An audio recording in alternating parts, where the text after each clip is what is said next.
We all know that voice. The one that says, "Do it later." It's too hard. It's the whisper of doubt, the brake pedal on your ambitions, the constant, quiet question of whether you're good enough or ready enough. This is the voice of your inner critic. For most of our lives, the common advice is to fight that voice, to crush it, ignore it, or silence it. But in this audiobook, we are going to do something different. We aren't here to declare war on that voice. We are here to understand it. We're here to sit with it, listen to it, and unveil what it's really trying to tell us. Welcome to Self-Improvement Audio. Today, we are not talking about small habits. We are not talking about 5 easy tips to a better life. We are talking about the single most difficult and most powerful force for change in human relationships. We're talking about tough love. Introduction. The nice trap. We all know this person. Maybe we are this person. Your friend calls you again, complaining about their partner. The same partner who disrespects them. The same partner who they were crying about last week and the week before that. And what do? You listen. You say, "Oh, that's terrible." You say, "You deserve so much better." You validate their feelings. You comfort them. You make them feel good. And then, nothing changes. You hang up the phone, knowing that you will be having this exact same conversation in 7 days. You were nice, but were you kind? You were a good friend, but were you an effective one? We live in a culture that is obsessed with being nice. We are terrified of conflict. We are terrified of being seen as mean or judgmental. We avoid uncomfortable conversations like the plague. We have become so addicted to short-term comfort that we have sacrificed our potential for long-term growth. And here is the hard truth. Being nice is often the most selfish thing you can do. When you comfort the friend who needs to be challenged, you are enabling them. When you lend money to the family member who is terrible with finances, again, you are enabling them. When you make excuses for your partner's bad behavior, you are enabling them, and you are crippling yourself. This niceness, this support, it's not love, it's a poison. It's a comfortable, warm blanket that smothers all possibility of change. It keeps people stuck. It keeps us stuck. This audio is the antidote. We are going to explore a concept that is deeply misunderstood. It's a concept that is often confused with cruelty, with coldness, or with control. But when it is wielded correctly, when it comes from a place of true compassion, it is the only thing that can break destructive cycles. It is the only thing that can force a person to finally see the mirror you are holding up to them. This is an audiobook about uncomfortable compassion. This is about choosing the difficult path of real love over the easy path of niceness. This is the uncomfortable compassion, why tough love is the only force that creates real change. If you are ready to stop enabling and start empowering, both in your own life and in the lives of those you care about, then take a deep breath and let's begin. Chapter 1. The Hard Definition. Before we can even begin to talk about how to use tough love, we have to clear the room. We have to sweep away all the toxic, damaging, and dangerous ideas that have been attached to this term, because for many people, the phrase tough love immediately brings to mind a cold-hearted parent, a screaming drill sergeant, or a friend who uses "I'm just being honest" as an excuse to be a jerk. So let's start by defining what tough love is not. Tough love is not cruelty. It is never, ever about taking pleasure in someone else's pain. It's not about winning a fight. It's not about "I told you so." Tough love is not shaming. Shame is telling someone you are a bad person. Tough love is saying that behavior is not worthy of you. Shame paralyzes. Tough love is meant to mobilize. Tough love is not abuse. It is not name-calling. It is not emotional manipulation. It is not using fear or intimidation. Anyone who uses those tactics and calls it tough love is a liar and an abuser. Tough love is not control. It is, in fact, the exact opposite. Control is about forcing your will onto someone else. Tough love is about giving the other person their will back. It's about forcing them to finally take responsibility for their own choices. And finally, tough love is not cold or unfeeling. This is the biggest misconception of all. We think it's a tough or hard person who gives it. But the truth is, it takes an immense amount of love, pain, and emotional strength to practice tough love. It is 1,000,000 times easier to be nice. It's easier to enable, to co-sign the nonsense, to look the other way. Practicing tough love is agonizing. It requires you to care so much about someone's future that you are willing to sacrifice your own present comfort. You are willing to be the bad guy. You are willing to have them hate you for a week or a month or even a year so that they might one day have a chance to thank you.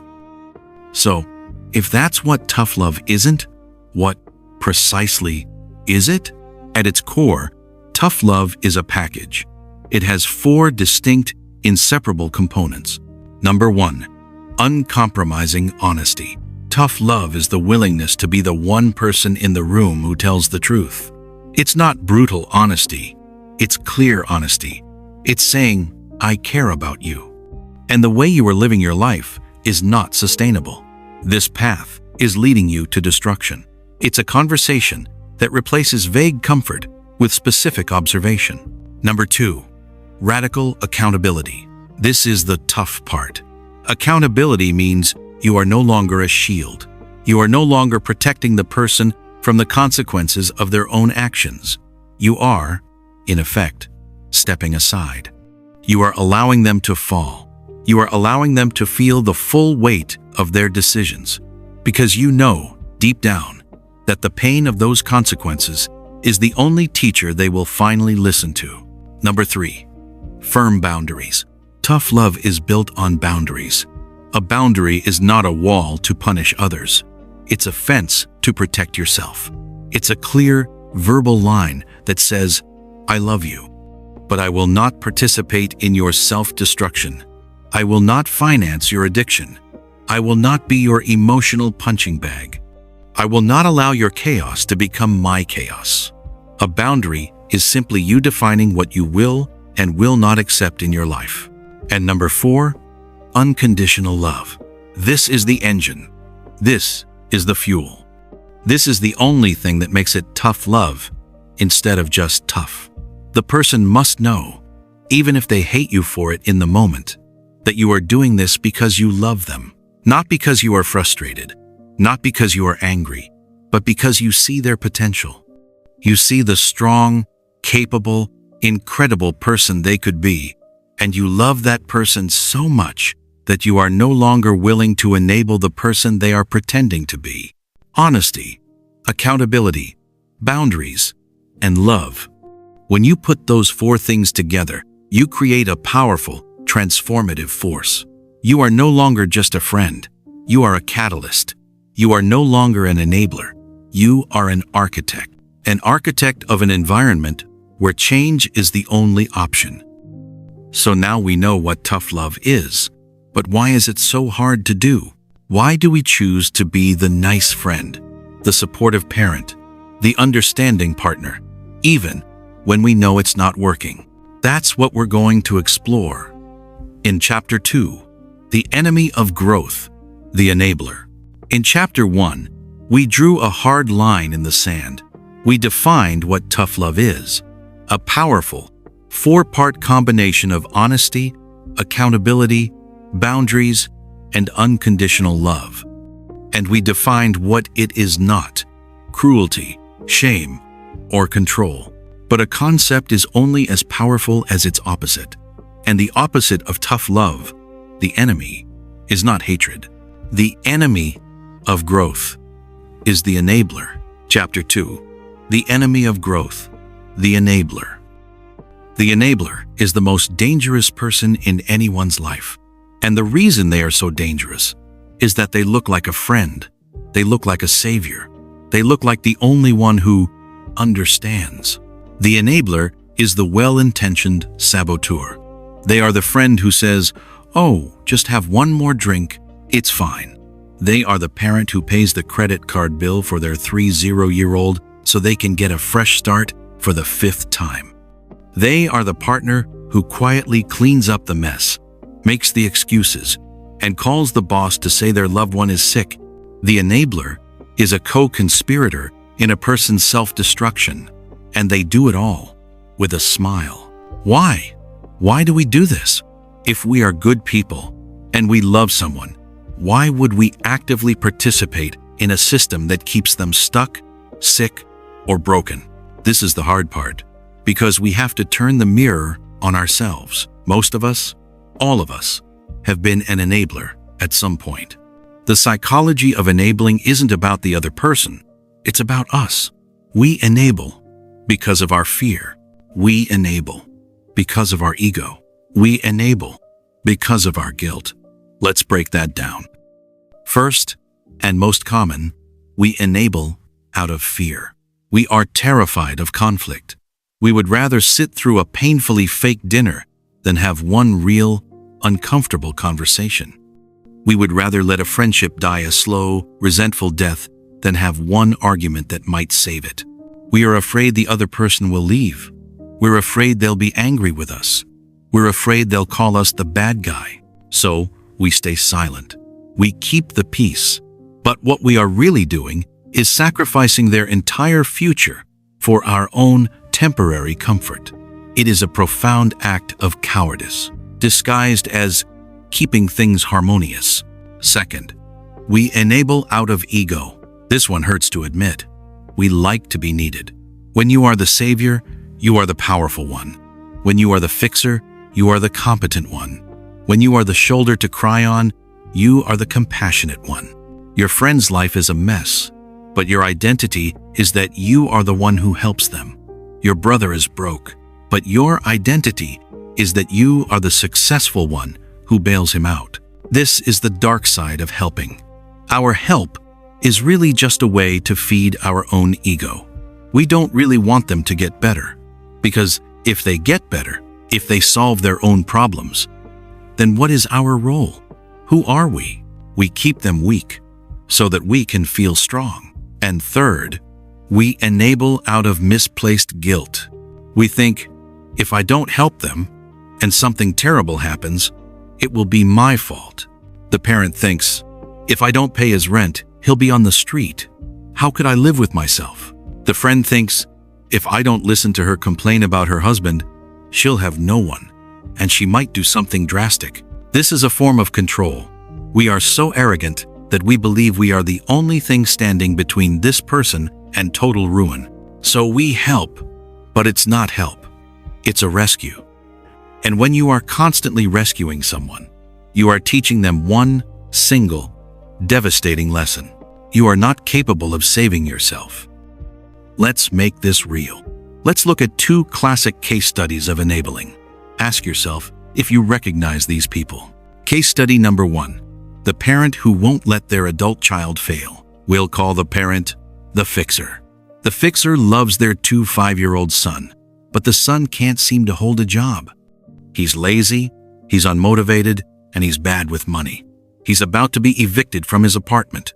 He calls the fixer in a panic. The nice action, the enabling action, is what the fixer does next. They sigh. They yell a little bit on the phone to feel like they're parenting. And then they pay the rent. What just happened here? The fixer thinks they just saved their son. They did not. They just taught their son a list of terrible lessons. Lesson 1. My actions have no real consequences. Lesson 2. I don't need to be responsible because someone else will always be responsible for me. Lesson 3. A panic-filled phone call is a perfectly good substitute for a job. The fixer's fear of their son's failure is now greater than their faith in their son's ability to learn. They have prioritized their own anxiety over their son's growth. What would tough love look like here? Tough love would be, son, I love you, And it is heartbreaking to hear that you are in this position. I will not be paying your rent. That is the consequence of you not paying your rent. Here is what I will do. I will send you a link to a budgeting class. I will pay for one session with a career counselor. I will sit with you for 2 hours on Sunday and help you rewrite your resume. I will not watch you fail, but I will no longer prevent you from failing.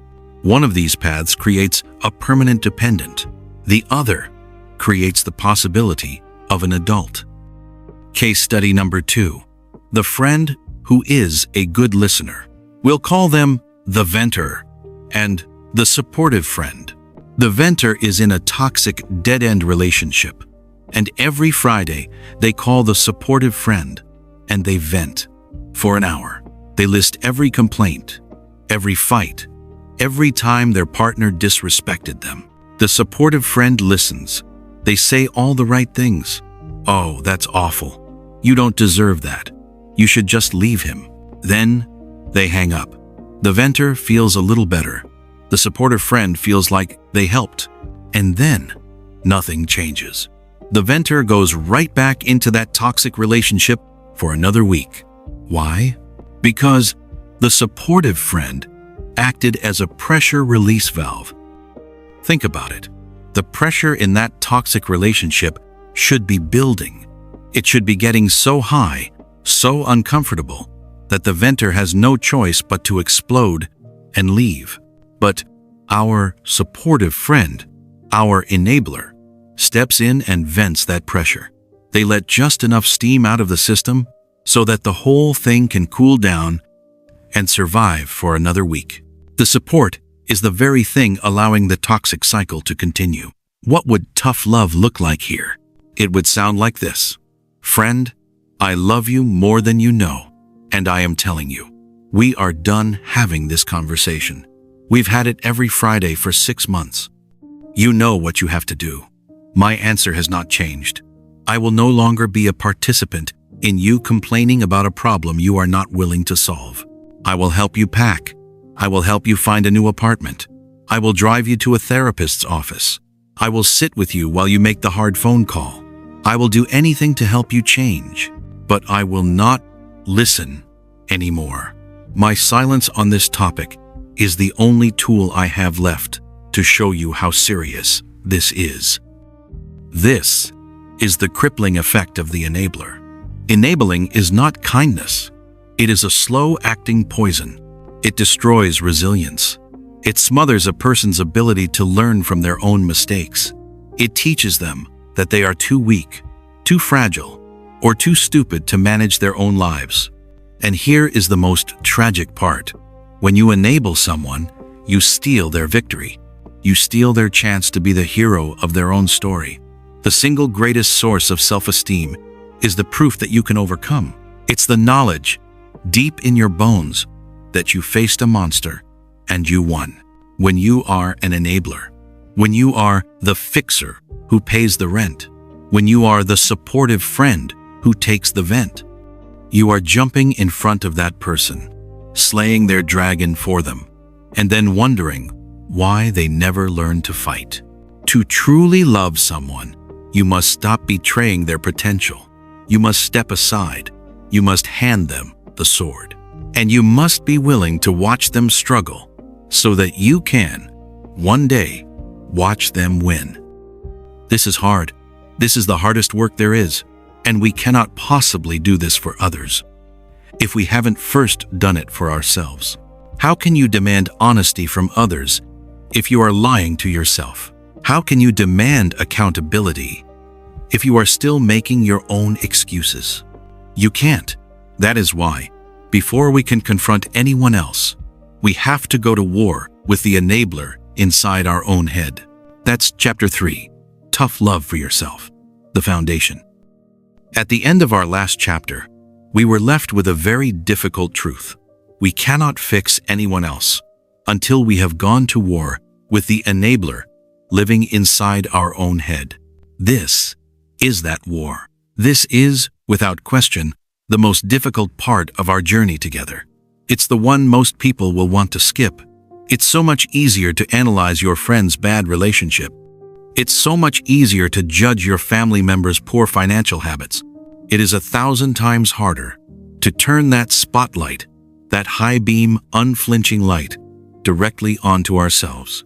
If you are not ready for that, if you are here to learn how to fix other people, I suggest you stop listening, because you are about to discover that this was never about them.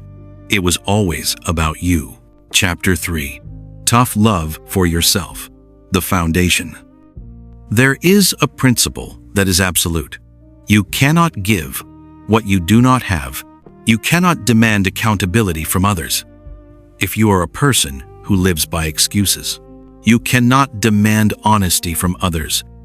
If you are lying to yourself, you cannot demand boundaries from others.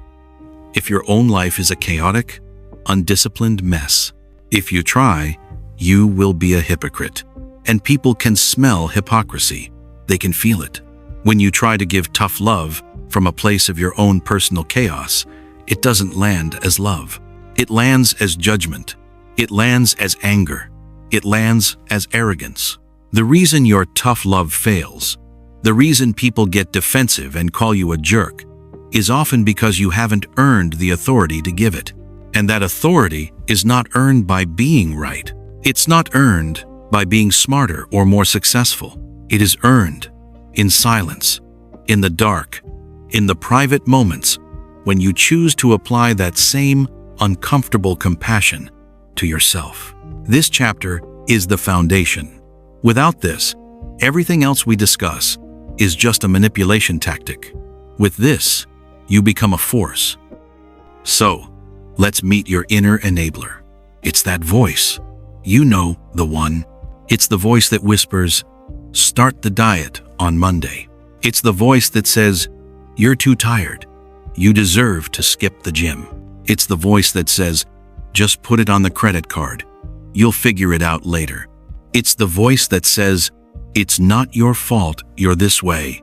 It's because of your parents, your ex, your boss, the economy."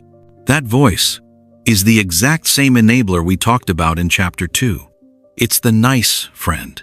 It's the supportive partner. But it's living inside you. And its goal is the same: to protect you from all short-term discomfort, to validate your every excuse, to keep you safe and small and stuck forever. Applying tough love to yourself is the process of identifying that voice and choosing to disobey it.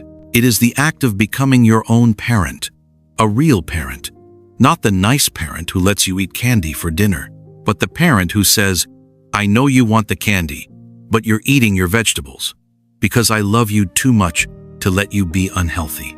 This is not, and I must be crystal clear on this, this is not self-hatred. Self-hatred is the other voice, the critic, the one that says, "You're a fat, lazy pig. You're worthless. You'll never succeed." That voice is just as destructive as the enabler. It's the cruel parent we disavowed in Chapter 1. Self-tough love, uncomfortable compassion, is the third voice, the coach, the mentor. It's the voice that says, "I see your potential. I know what you are capable of. And this behavior, this excuse, this habit is beneath you. I know it's hard. I know you're tired, but we are doing it anyway because I love us too much to accept mediocrity." Do you feel the difference? One is shame. The other is respect. So, how do we practice this? We have to fight this war on 3 fronts. We must confront our excuses, our money, and our habits.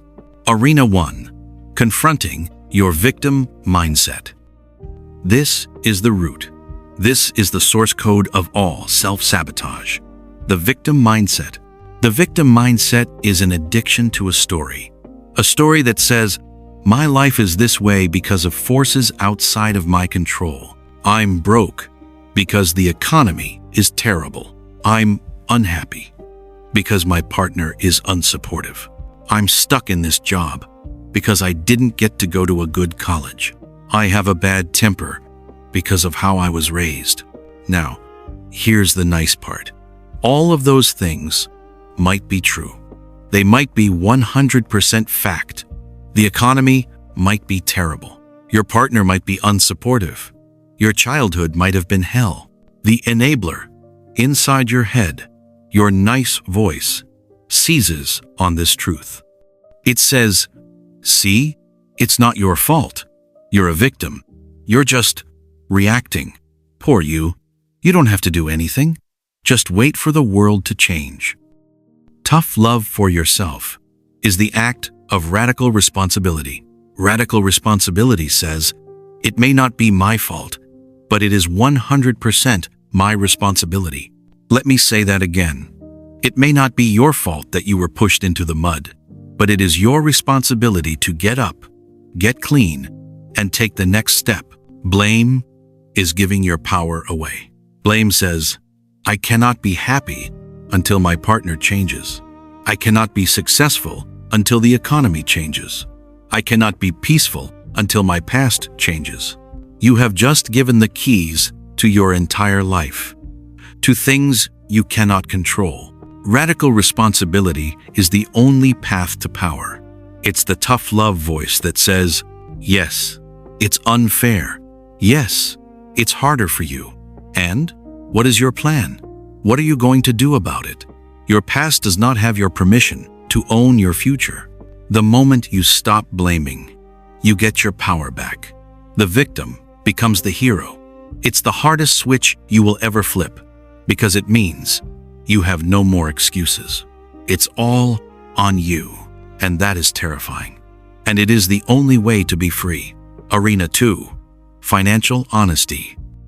There is no more concrete, black and white, unemotional mirror than your bank statement.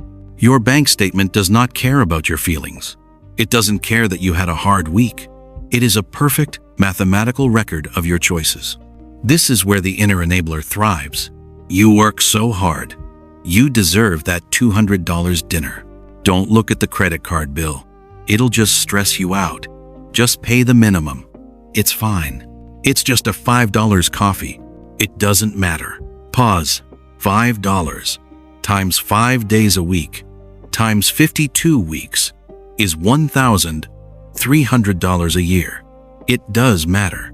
The nice way is to live in financial fog, to manifest wealth while ignoring your debt, to trust the universe will provide while you are actively sabotaging your own security. Tough love for yourself is the cold, hard numbers. It is the adult decision to sit down, pull up the statements, all of them, and look, to not flinch, to not look away, to see the truth. It is the agonizing, uncomfortable, empowering act of making a budget. A budget is the single greatest act of financial tough love. A budget is simply you telling your money where to go instead of asking it where it went.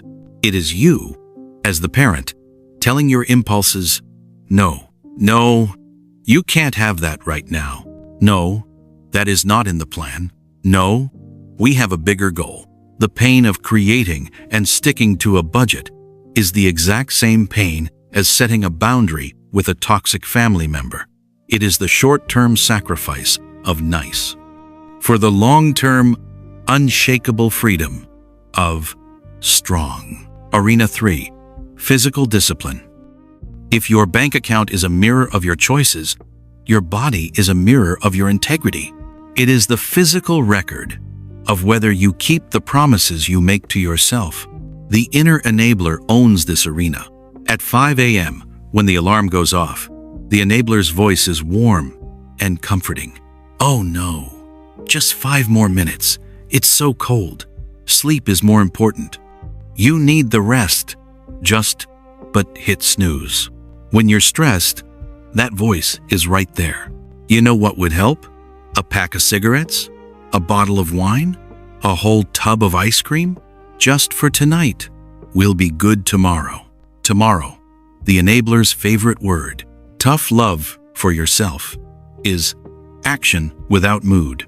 It is the principle that your feelings do not get a vote. Your mood does not get to decide whether you keep a promise. You don't feel like going to the gym? Too bad. You're going. You don't feel like eating the healthy meal you prepped? Not relevant. You're eating it. You don't feel like getting up? Your feelings don't get to touch the alarm clock. This is not about being a robot. It's about building the muscle of self-integrity. It's about proving to yourself over and over that your word is law. When you say you will do something, you do it. The person who can't keep a 5 a.m. promise to themselves can never be trusted to hold a hard boundary with someone else. They will cave because they have trained their brain to always cave to short-term comfort. The person who goes to the gym, not because they want to, but because they said they would, is building the same muscle they will need to say, "No, you cannot talk to me that way." It is the same discipline. It is the same fight. The victim mindset, financial dishonesty, physical indiscipline, these are the three fronts of your inner war. And the method is always the same. You must stop acting like your own abusive critic. You're a failure. You must stop acting like your own indulgent enabler. It's okay, you don't have to. And you must start acting like your own compassionate coach. The coach who says, "This is hard. I see you're struggling. But this is not who we are. We are capable of more. Get up. Let's go again. I am with you." This is the foundation. It's not glamorous. No one will see it. No one will applaud you for not hitting the snooze button. No one will throw you a party for not buying the thing you couldn't afford. This work is silent. It is thankless. And it is the only thing that matters. Because when you have faced your own excuses, you gain a quiet empathy for the excuses of others. When you have looked your own financial chaos in the eye, you gain the authority to talk to someone else about theirs. When you have mastered your own impulses, day after day, you gain the unshakable strength to hold the line. You are no longer a hypocrite. You are no longer a judge. You are a guide. You are someone who knows the path out because you are walking it yourself. Now, and only now, are you ready to have that conversation. In Chapter 3, we did the hardest work. We went to war with our inner enabler. We learned to apply uncomfortable compassion to ourselves, to our excuses, our finances, and our discipline. We have stopped being hypocrites. We have started, in private, to build a foundation of self-respect. And now, because we have done that work, we are finally ready. We have earned the authority. We have clarified our motives. We are not acting from ego or anger or a need to win. We are acting truly from a place of love. We are ready to have the conversation. Chapter 4. The Art of the Difficult Conversation. Why is this so terrifying? We can face down our own demons in the 5 a.m. darkness. We can look at our own terrifying bank statements. But the thought of sitting across from someone we love and telling them a truth that we know will cause them pain, it can paralyze us. We are afraid of their anger. We are afraid of their tears. We are afraid that we will be the one to break the relationship. Let's reframe that right now. The hard conversation is not the thing that hurts them. The conversation is the medicine. The behavior is the poison. The addiction is the poison. The debt is the poison. The toxic relationship is the poison. That is what is destroying them. Your silence is simply allowing the poison to work. The conversation is the uncomfortable, painful, necessary antidote. Your fear of their reaction is your ego. It's you prioritizing your own comfort over their well-being. In Chapter 3, you learn to disobey your own inner enabler. Now, you must learn to disobey that same fear in your relationships. Before you say a single word, you must do one final check. Ask yourself this, and be brutally honest. Why am I doing this? If the answer is to prove I'm right, or to finally tell them off, or to get them to finally admit I was right all along, then stop. Do not have this conversation. You are not ready. You are on an ego trip, and you will cause immense damage. Go back to Chapter 3. If the answer is, because I love them, because I cannot in good conscience, watch them destroy their potential, because I respect them too much to co-sign their self-destruction. Then you are ready. Setting the stage for truth. How you begin this conversation will determine 90% of its outcome. You cannot ambush someone. You cannot do this in the middle of a screaming match. And you must never, ever do this over a text message. This requires courage. It requires you to look them in the eye. You must set the stage. You must do this at a neutral time, when things are calm, and you must ask for permission. It sounds like this. Hey, I have something difficult I need to talk with you about. It's weighing on me, and it's coming from a place of deep care for you. Is now a good time for us to talk uninterrupted? Do you see what this does? You haven't accused them of anything, but you have signaled that this is serious. You have shown them respect by asking, not demanding. You have given them a moment to put their own armor on. They are now prepared to at least listen. Once they say yes, you're in. And now you need the script. The script: love, behavior, impact. We are not here to attack. We are here to build a bridge to a difficult truth. You will not use the word "you" as an accusation. You will not list their character flaws. You will not say, "You are lazy," or "You are an addict," or "You are irresponsible." The moment you attack their character, they will defend their character. The conversation is over. You've lost. You must, at all costs, focus on the behavior. Here is the 3-step formula: love, behavior, impact. Step 1. Affirm the love. This is your anchor. This is the foundation for the entire conversation. It must be genuine. I love you so much. Our friendship is one of the most important things in my life. I respect you as a man, woman, partner more than you know. You start here because it's the truth. It reminds both of you why you are even bothering to have this agonizing conversation. Step 2. State the observation. The and, or and I am concerned. Notice we do not use the word but. But invalidates everything that came before it. We use and. You will use I statements. I have noticed. I am worried when. I feel. I love you. And I have noticed that you've been drinking every night this week. Our friendship is so important to me, and I am becoming concerned when I hear you talk about your partner, because the way you've described them treating you sounds deeply disrespectful. I respect you so much, and I am worried because I've watched you start 3 new projects in the last 6 months, and you haven't finished any of them. Do you see?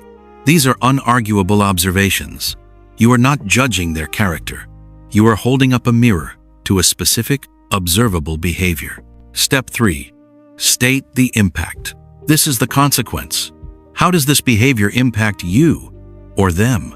And the impact is that I'm scared for your health. And the impact on me is that I feel helpless because I am watching you lose your light. And the impact is that I am no longer able to lend you money because I feel like I am enabling you, not helping you. So, let's put it all together. John, I love you. You're my brother. And I've noticed that for the last year, almost every time we talk, you ask me for money. I feel torn because I love you. And the impact is that I now feel like our relationship is built on this transaction. And I am worried that by giving you the money, I am the one stopping you from finding a real solution. Now, the hardest part of all. Step 4. The silence. After you have said your piece, you must stop talking. Do not fill the silence. Do not backtrack. I mean, it's not a big deal, but do not soften it. I'm probably wrong, but no. You have delivered the truth, wrapped in love.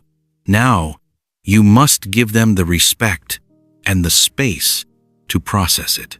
You have held up the mirror.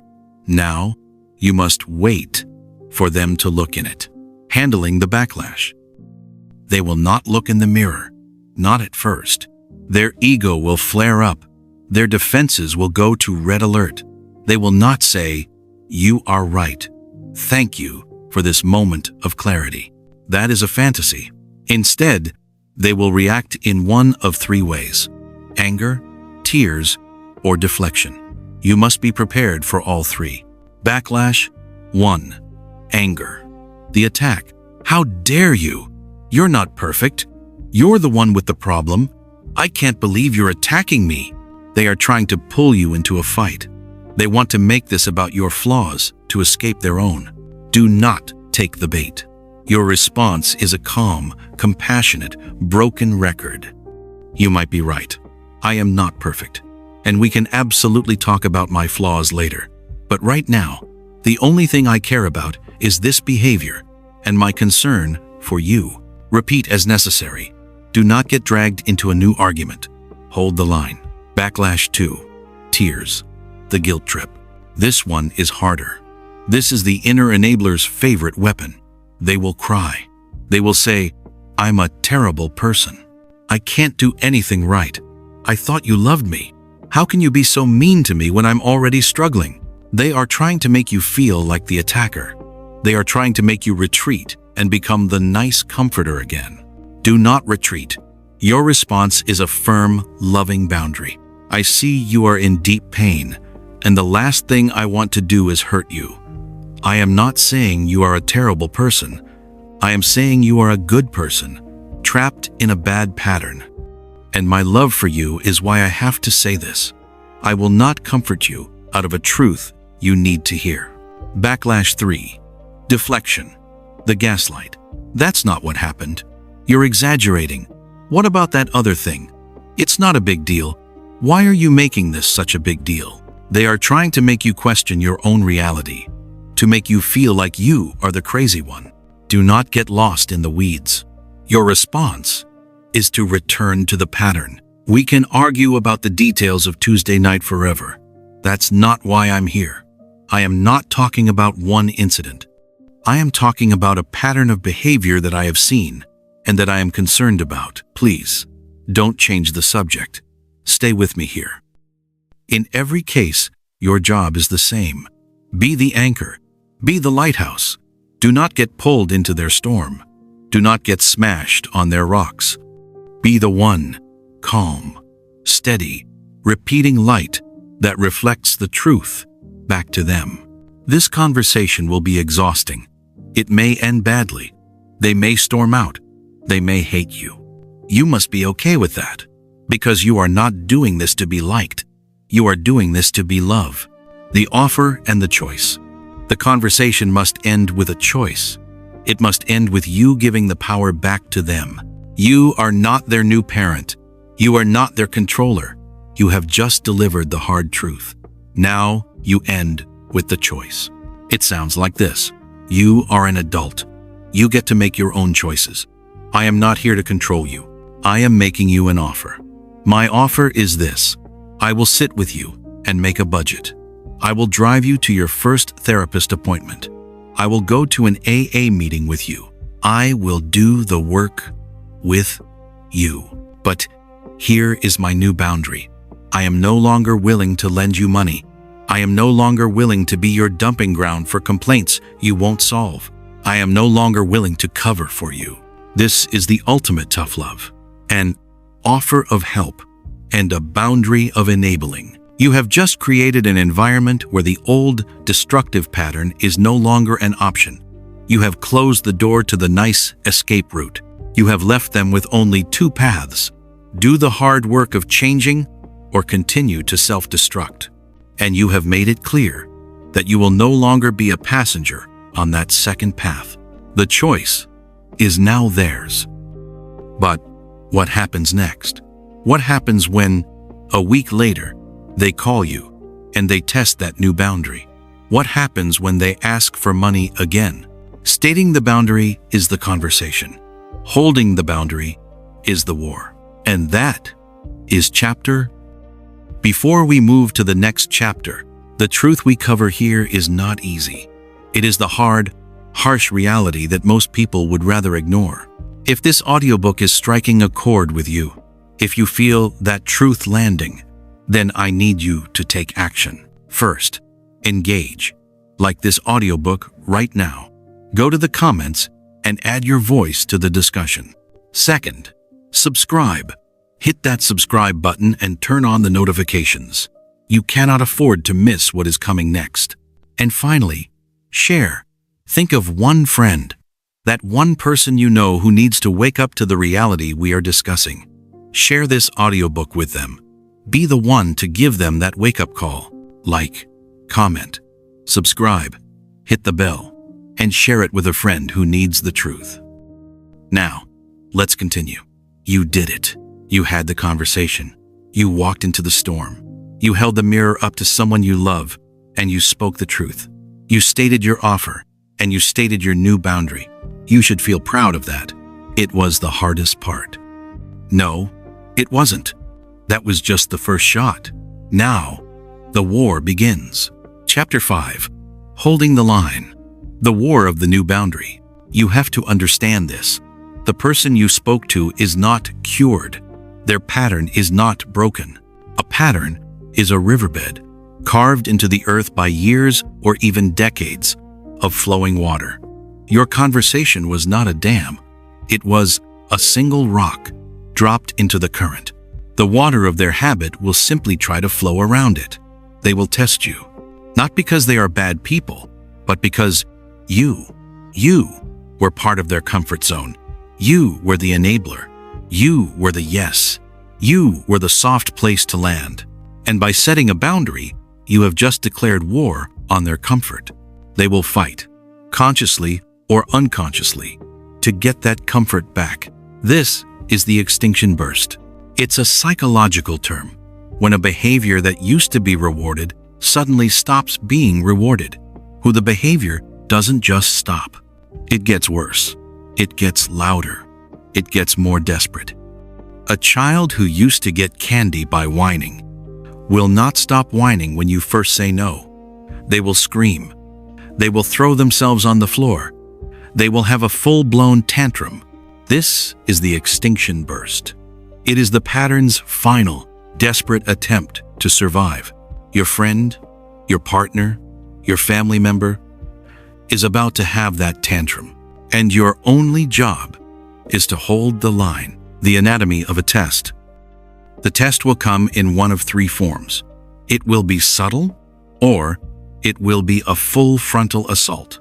Test 1. The amnesia test. This is the most common. It's when they call you a week later and act as if the conversation never happened. Hey, so I'm in a real jam. My car payment is due. Can you spot me? They are hoping you are the one who feels awkward. They are hoping you are the one who doesn't want to bring up that uncomfortable talk again. They are hoping you'll just say, "Oh, okay, just this one last time." And if you do, you have lost. You have just taught them that your boundary was a bluff. You have taught them that all they have to do is wait you out. You are back to square one. Your response: do not be angry. Be calm. Be firm. Be a broken record.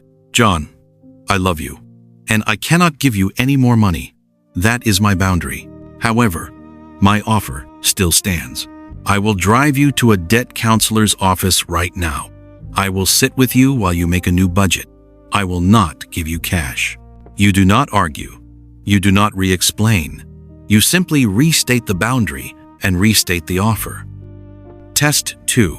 The guilt test. This one is more manipulative. This is when they use your love for them against you. I can't believe you're doing this to me. I thought you loved me. You're just like everyone else who abandoned me. Fine. I'll just be homeless. I guess you'll be happy then. This is emotional blackmail. They are, again, having the tantrum. They are trying to make you feel like the villain. They are making you responsible for their bad decisions. Your response. This is where your own self-respect, the work you did in Chapter 3, becomes your armor. You must separate their feelings from your responsibility. I can hear how much pain you're in, and I love you. But my no is not what's hurting you. The situation is what's hurting you. And I will not be a part of that situation anymore. Me giving you money is not love. It is enabling. I will not enable you. My offer to help you find a real solution still stands. But I will not be blackmailed. You must be willing to let them be angry at you. You must accept the role of the bad guy. You must care more about their long-term survival than their short-term opinion of you. This is the true meaning of tough love. Test 3. The proxy test. This one is cowardly and surprisingly common. They won't test you themselves. They will send someone else to do it. Your phone rings.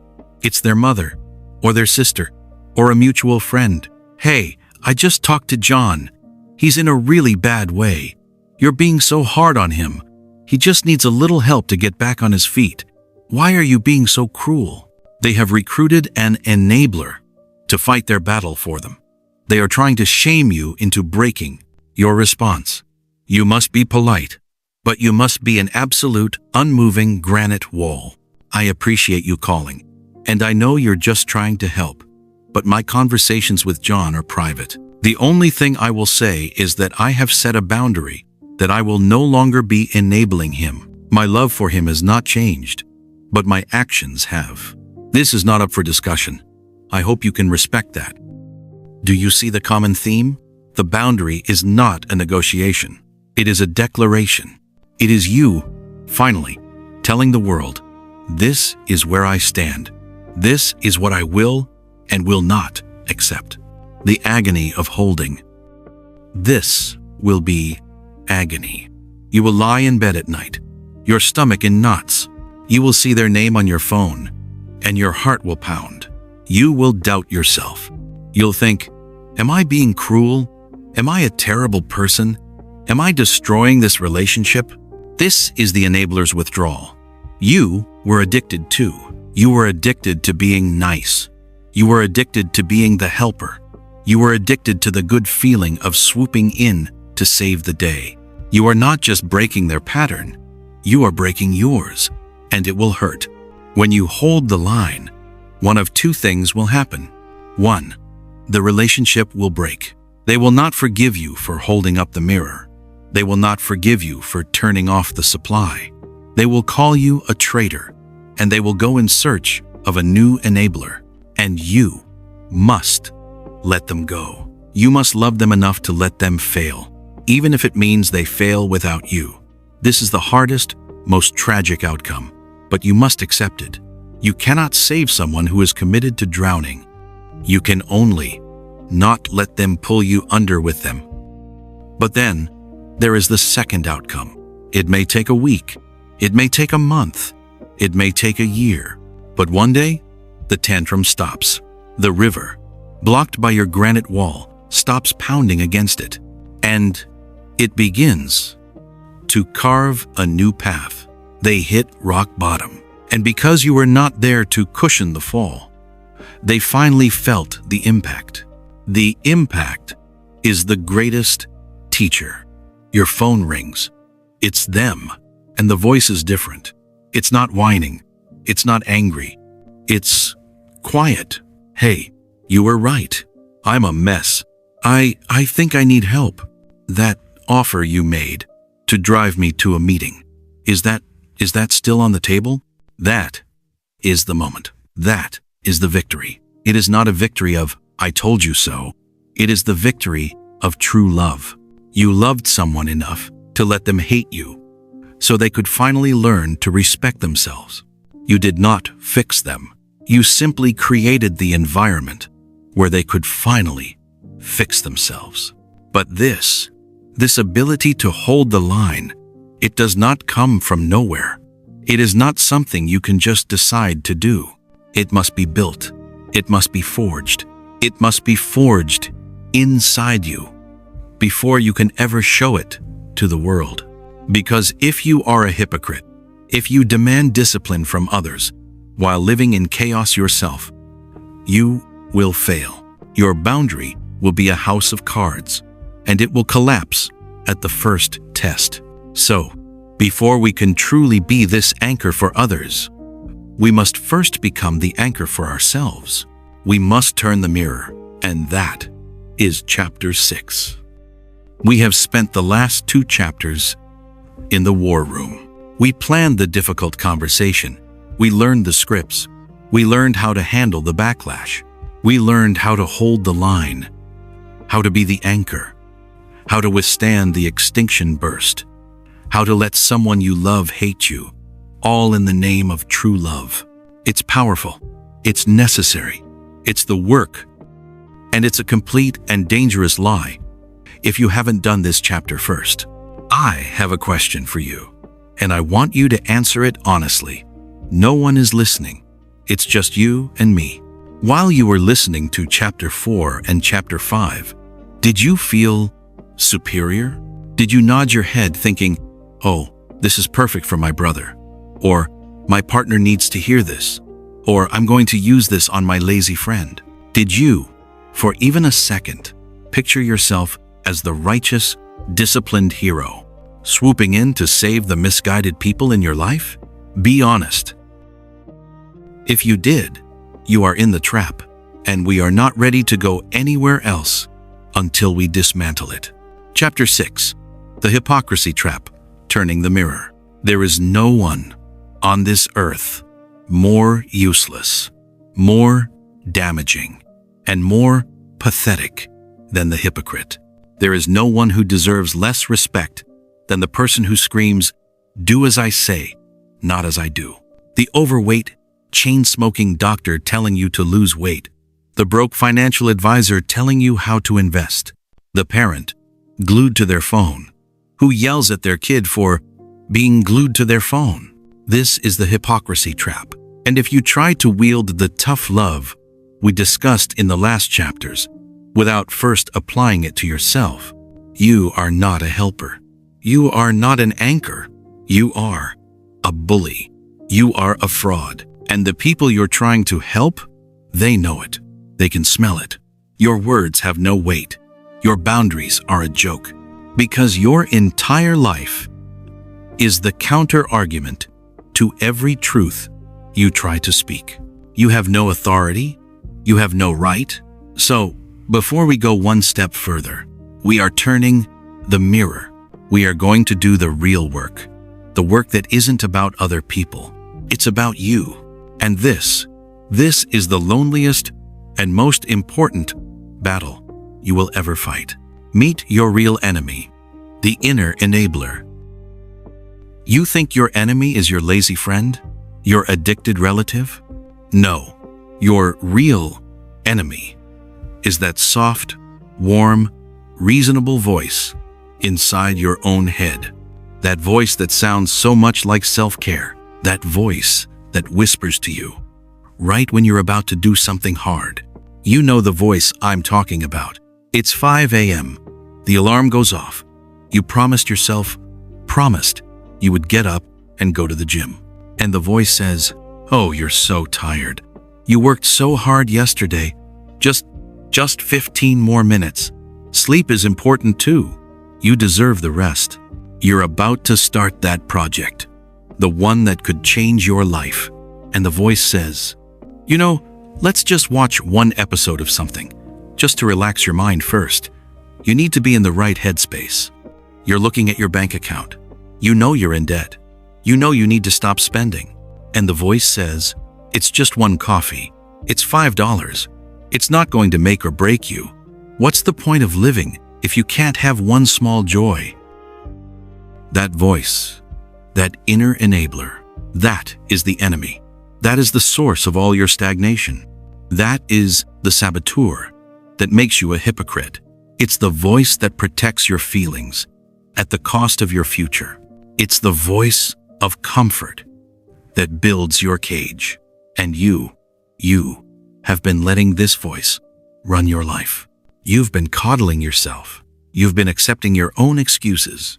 You've been living a life of fine while dreaming of great. And then you have the arrogance to get angry at someone else for doing the exact same thing. The trap is you, the audit, dragging the lies into the light. So, how do we kill it? How do we silence this inner enabler? We don't silence it. We don't fight it. we do something far more effective. We expose it. We drag it out of the shadows and into the harsh, objective light of day. We strip it of its power by looking at it with brutal, unflinching honesty. We are going to conduct the zero-based audit. This is your new daily practice. It takes 5 minutes, and it will be the most painful and productive 5 minutes of your day. You're going to get a simple notebook, and at the end of every single day, you will draw 3 columns. Column 1, the vow. In this column, you write down what you said you would do. Wake up at 5 a.m. No junk food. Work on my business for 1 hour. Only check social media 2x. Don't yell at the kids. Column 2, the verdict. In this column, you write, with zero emotion, what actually happened. Woke up at 6:30 a.m. Ate a bag of chips at 3 p.m. Watched TV instead. Scrolled for 2 hours straight. Yelled at the kids when they spilled milk.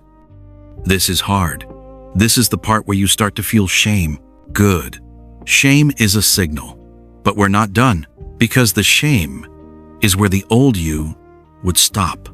The old you would feel bad, say, I'm terrible, and then do it again tomorrow. Not us. We are going to the 3rd column. This is the real work.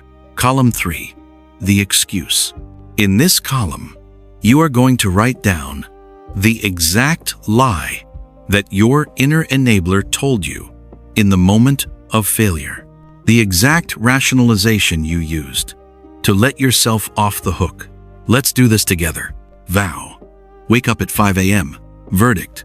Woke up at 6:30. The excuse. I needed the sleep. I'll just work faster today. Vow. No junk food. Verdict. Ate a bag of chips. The excuse. It was just one. I had a stressful day. I deserved a small treat. Vow. Work on my business for 1 hour. Verdict. Watched TV. The excuse. I'm too tired to do good work.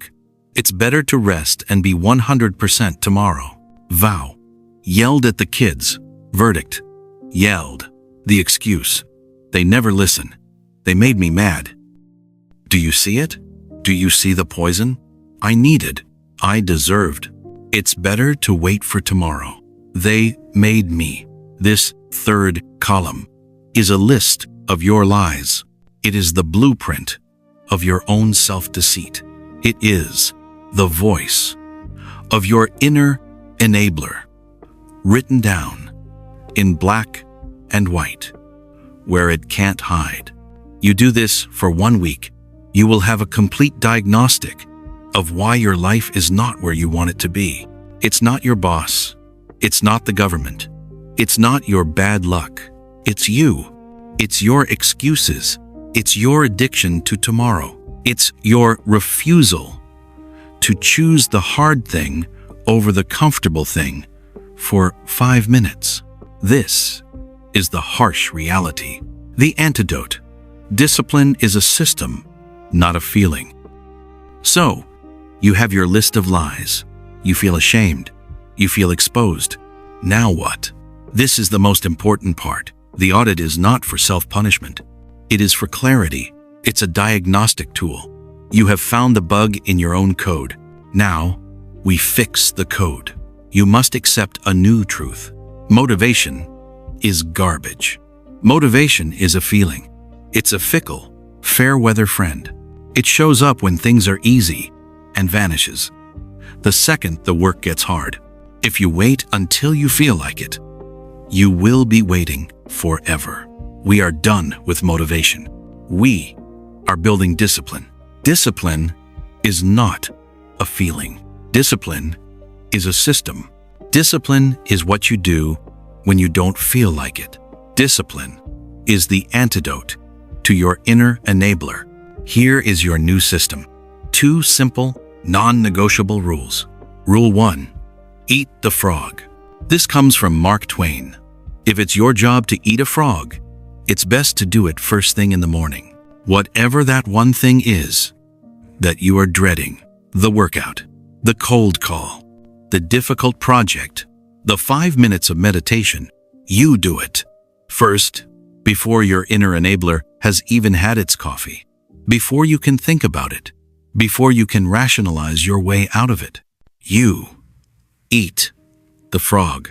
You get that win. You prove to yourself you are in charge, not your feelings.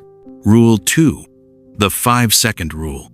This is from Mel Robbins, and it is pure genius. The moment, the instant, you feel that hesitation, the alarm goes off, and you feel you know you should speak up in a meeting, and you feel you know you should put your phone down, and you feel you have 5 seconds before your inner enabler, your brain's self-protection system, floods you with excuses and kills the idea. 5 seconds. So, you count. Not up, down. You are launching. 5, 4, 3, 2, 1, go. And on go, and you physically move. You throw the blankets off. You stand up. You put the phone. On the other side of the room, you move. You interrupt the pattern. You short-circuit the excuse. 5, 4, 3, 2, 1, go. That is the sound of discipline. That is the sound of you taking back control from the whining, coddling, weak voice that has been running your life. The payoff, forged in fire. This is the forge. This is the crucible. The daily audit is the fire. The 5-second rule is the hammer. Eat the frog is the anvil, and you are the steel. You do this, not for a year, not for a month. You do this for 1 week, and you are a different person. You do this for 30 days, and you are unrecognizable. You are no longer a hypocrite. You are no longer a fraud. You have built, in private, through your own actions, a foundation of self-respect. And that is the armor you wear when you go to have the difficult conversation from chapter 4. That is the weight that makes your words land. That is the strength that allows you to hold the line in chapter 5. When your friend screams, "You're not perfect," you will be able to say, calmly and with 100% integrity, "You are right. I am not perfect, but I am at war with my own excuses every single day. And I am inviting you to join me." That is authority. That is leadership. That is real tough love. You have earned the right. You have turned the mirror. You have built the anchor. Now, there's just one last piece. We've established what tough love is. We've established how to apply it to ourselves and to others. But we're missing the philosophy. There is a razor-thin, microscopic line that separates tough love from cruelty, that separates honesty from abuse. How do we know why we are doing this? How do we know that we are not just being a jerk? How do we define the blade? That is chapter 7. We have come a long, long way. We have confronted the cage of comfort. We have learned the scripts for the difficult conversation. We have learned how to hold the line. And, most importantly, we have turned the mirror on ourselves and gone to war with our own inner enabler. If you have done the work, you are now holding a new power. You have an anchor of self-respect. You have a hammer of discipline. And in your hand, you are holding a blade. The blade is the truth. This is the most dangerous part of the journey, because a blade is a neutral tool. In the hand of a surgeon, a blade can cut away disease and save a life. In the hand of an assassin, that same blade can take one. The tool is the same. The intent changes everything. You now have the power to cut. So, we must have this final, critical conversation. We must define the blade. Chapter 7. Defining the blade. Honesty versus cruelty.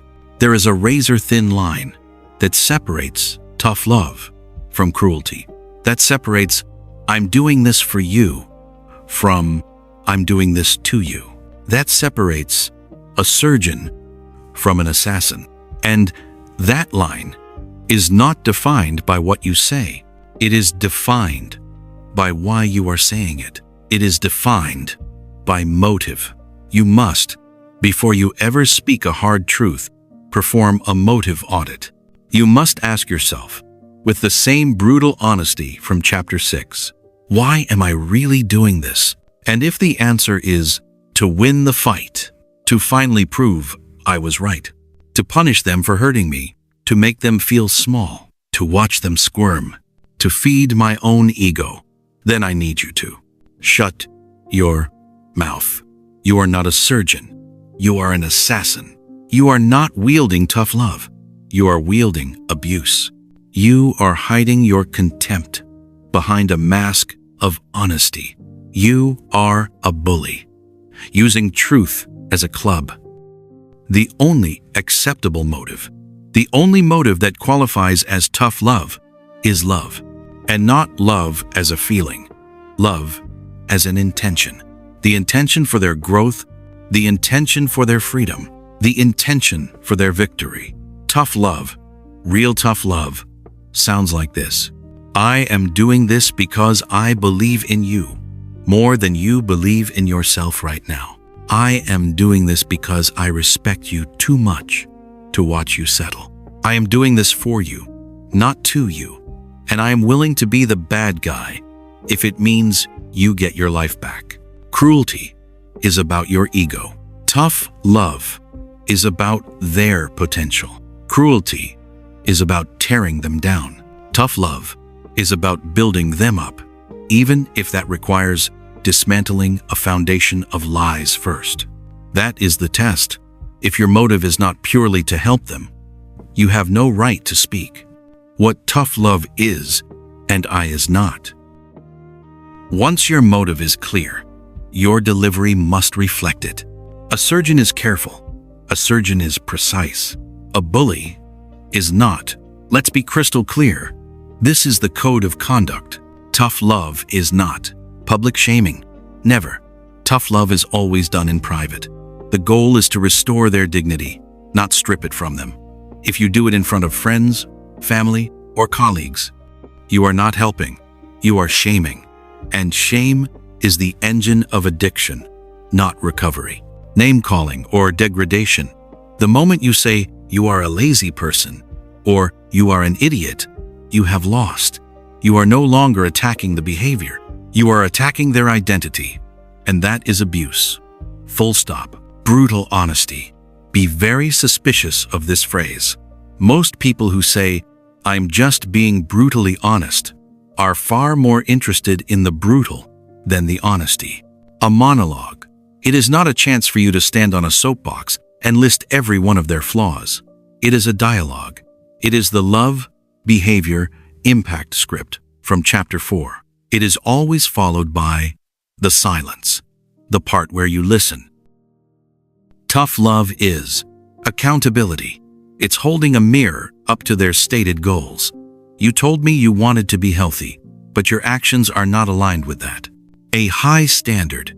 It is the ultimate form of respect. It is saying, I see the giant in you. I see your potential, and I will not let you pretend to be small without a fight. A boundary. It is not just words. It is the action of no. It is the chapter 5 lesson. I will no longer participate in your self-destruction. Compassionate detachment. This is the most advanced part. It is the ability to love someone while detaching from their choices. It is, I love you. The choice is yours, and I will be here to help you with the work, but I will not be here to enable the problem. The poison of contempt. There is one last thing. The motive can be right. The words can be right, but the tone can kill everything. The most toxic, most poisonous, emotional weapon is contempt. Contempt is not anger. Anger can be productive. Contempt is disgust. Contempt is the eye roll, and when they are talking. Contempt is the sarcastic, "Oh, sure, you'll change this time." Contempt is the scoff, the condescending laugh. Contempt is the emotional signal that you believe you are better than them, that you are the righteous, put-together hero, and they are the pathetic, broken mess. The second they sense contempt, the conversation is over. You have not helped them. You have wounded them. And this is why we did chapter 6. This is why we had to turn the mirror on ourselves first. Because when you have truly looked at your own list of lies, when you have truly fought your own inner enabler, when you know how hard it is to change, you cannot feel contempt. You can only feel empathy. You can only feel a deep, profound understanding of how hard the battle is. Your tough love will naturally be delivered without contempt, because you know you are just one bad day, one weak moment, one excuse away from being in the exact same place.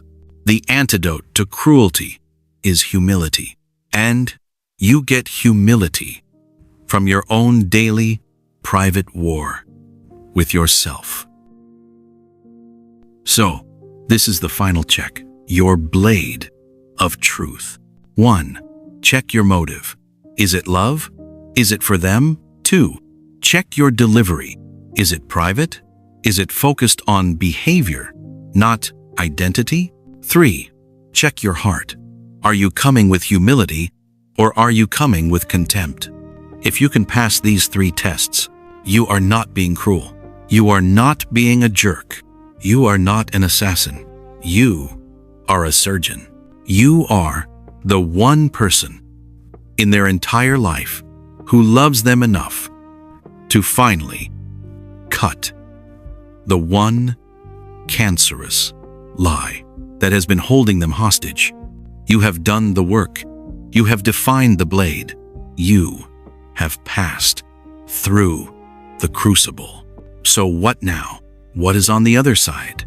What does life look like when you have integrated this? When this is no longer a lesson, but a way of life? We are at the end of our time together. But this is not an end. This is a beginning. Chapter 8. Forged in Fire. Let's go back to the person who pressed play on this program 2 hours ago. That person was living in a cage, a comfortable, warm, fine cage, built of good intentions, toxic positivity, and the fear of being judged. A cage built of lies. Over the last 2 hours, we have given you the tools to break out. We gave you the scripts to have the difficult, terrifying conversations. We gave you the strength to hold the line, to be the anchor when the storm of their extinction burst finally hit. We gave you the mirror, and we forced you to look into it, to go to war with your own inner enabler, to dismantle your own hypocrisy. And finally, we gave you the blade, the truth, and taught you how to use it, not as a weapon, but as a surgeon's tool, with humility and with love. You are not the same person who started this. You cannot be. You have seen the bars of your own cage, and you can no longer pretend they are not there. This is the hard reality. You now have 0 excuses. You know what your inner enabler sounds like. You know that motivation is garbage, and discipline is a system. You know the 5-second rule. You know how to do the daily audit. You know that the price of fine is great. The work is not over. The work has just begun. Your new life will be a life of friction. It will be a life of hard conversations. It will be a life of eating the frog at 5 a.m. It will be a life of being the bad guy so that someone you love can become a hero. It will be a difficult life. And it will be the only life worth living. It will be a life of integrity, a life of self-respect, a life without the quiet, gnawing resentment of a giant left asleep, a life forged in fire. This is the crucible, and you have walked through it. Welcome to the other side. Your journey with this single audio is over, but your work with this channel is not. If this audiobook has given you value, if you felt that truth landing, then I have one last set of directives for you. First, subscribe. If you have not already, hit that subscribe button for self-improvement audio. And this is critical ring, that app notification bell. You cannot afford to miss what comes next. Second, like and comment. Like this video right now. Then, go to the comment section, and I want you to write one thing. Write whatever you learned from this program. Your one piece of truth. Your one moment of clarity. Share it. That is your public vow. And finally, share. This is the most important. You know, right now, who needs to hear this. Think of that one friend, that one loved one that you want to wake up. Be the one to give them that wake-up call. Share this audiobook with them. Thank you for doing the work. Now, go live it.